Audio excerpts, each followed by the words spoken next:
So I'm just about to edit this video. I've done a little bit of a color grade. It's still half there. It's not finished yet.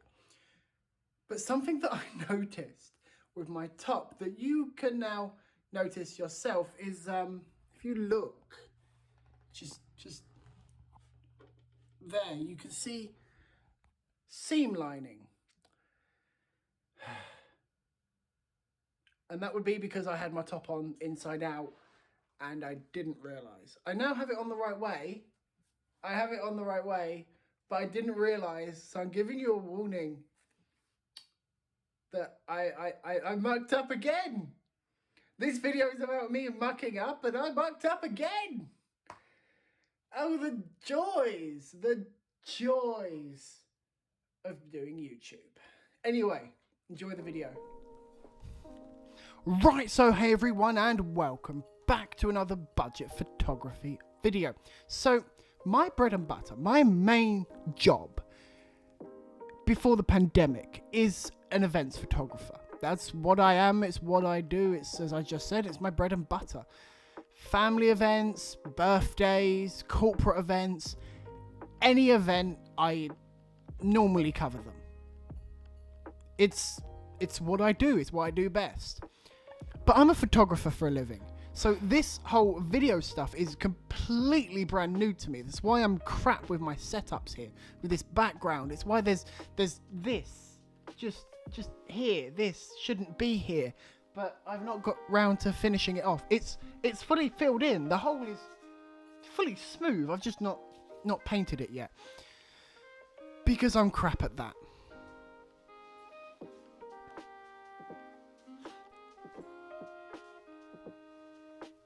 And plus, I'm going through some other renovations as well, so there's that. But I covered an event on the 13th of August, 2021, and I had to do video work. Yeah, I had to do video work. Now, it went as well as it could do.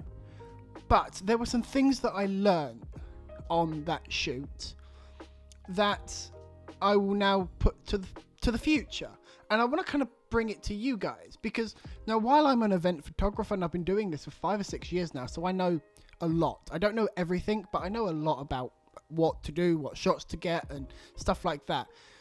I'm still learning. I still find myself learning, and the fact that I did video the other day kind of reinforces that for me, because I made some mistakes in the content that I've now got to provide to my client. I won't name them. So let's backtrack a little bit. A friend of mine texted me saying, hey look, there's this event going on this date, this date, this date and this date. And they need some photographers and they need some filmmakers. And I was like, yeah, okay then. Send me over the contact details and I'll reach out to them. So I reached out to them, I put my proposal towards them, I showed them my work that I'd previously done and was like, hey, I'd like to work with you guys. I like what you guys are doing. You seem pretty cool. What do you think? And they went, yes. They said yes. So I was like, okay, sweet.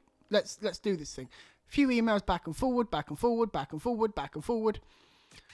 Just so we all understood what was going on what day and blah, blah, blah. Then they said that they had their own equipment. Now that's fine if they have their own equipment. The only problem that I had with it was the fact that I had no idea how to use it. It was Lumix, it was Panasonic, and it was JVC.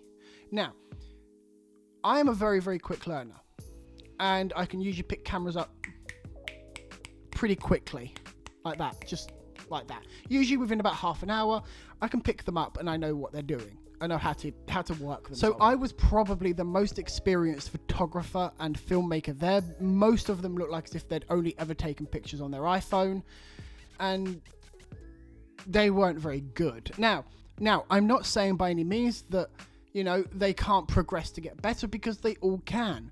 And that is something that we all want to do. We all want to get better at what we do. And if they enjoyed it and they got what the client wanted, then fair enough. Now, I did bring my own equipment with me, and 9 times out of 10, I prefer to use my own equipment. It's just, I know how to use it, I know how to set things up, and I'm faster with my workflow if I use this. I can get better shots with these, and yeah, and I keep hitting this microphone, so I'm going to move it back a little bit and maybe down, so it's not in so much in the shot. So I don't know how much now you can hear me. Can you hear me okay like this? I hope you can. So yeah, as I said, 9 times out of 10 on that day, I did use my own equipment. I used my 5D Mark II for pictures, and I used my 700D for video. But I put trust in equipment that wasn't mine. They had this big JVC professional, I don't know what it was fully, Micro Four Thirds, big camera, kind of the cameras that you would see for, news reporters out on the street. Them kind of cameras. It was a broadcast camera, that's it. So yeah, they had this, move back up again. So yeah, they had this big camera that I spent about 15 minutes to, set up or try and figure out. And I hadn't figured it out. I won't lie. I hadn't figured out their big broadcast camera. So in the end, I couldn't figure out their camera. It took me about 3 hours to find the menu button, and I finally found it in the end. But that's not the point. The point is, I lost a lot of footage on that camera because I didn't know how to use it. This camera shot fine. My 5D shot fine. It gathered everything that I needed. The JVC that I was using, the big broadcast camera, didn't pick up any audio. It had its XLR mic put in, the switches were all up, but it just didn't, it didn't pick up audio. Now, I'm not blaming the equipment, I'm blaming myself because I fucked up. I should have said, hey, look, I don't know how to use this. But the event itself was a mess as well. The event was a mess. Everyone was everywhere, and the other photographers and filmmakers that were there had seemingly no idea what they were doing. They were lovely people. They were lovely people. They really were.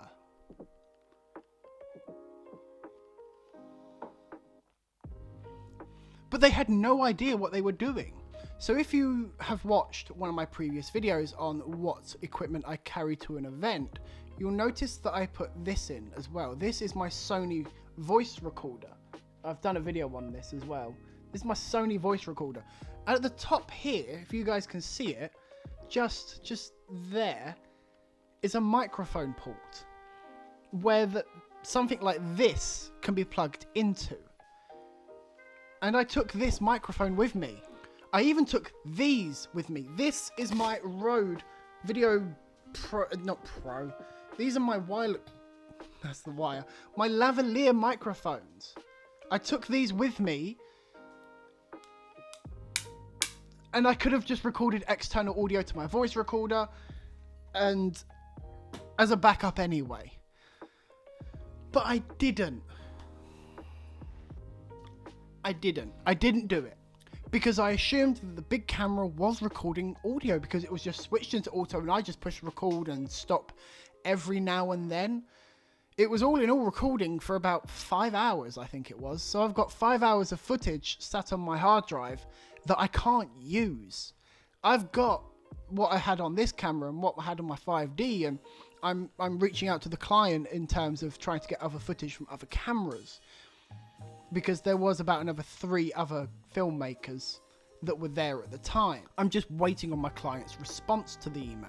What I will say though is that I'm glad I had my own equipment there with me, because I probably wouldn't have got nearly as many photos and videos that I did as I got with what I carry with me. So I think from now on, the lesson that I've learned is that always use extra audio.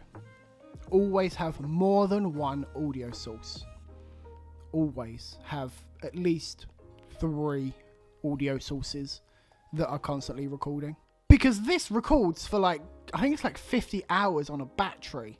And it takes like AAA batteries, which are really common here in the UK. I mean, it's only got some Panasonic ones in it. And it also takes micro SD for external storage.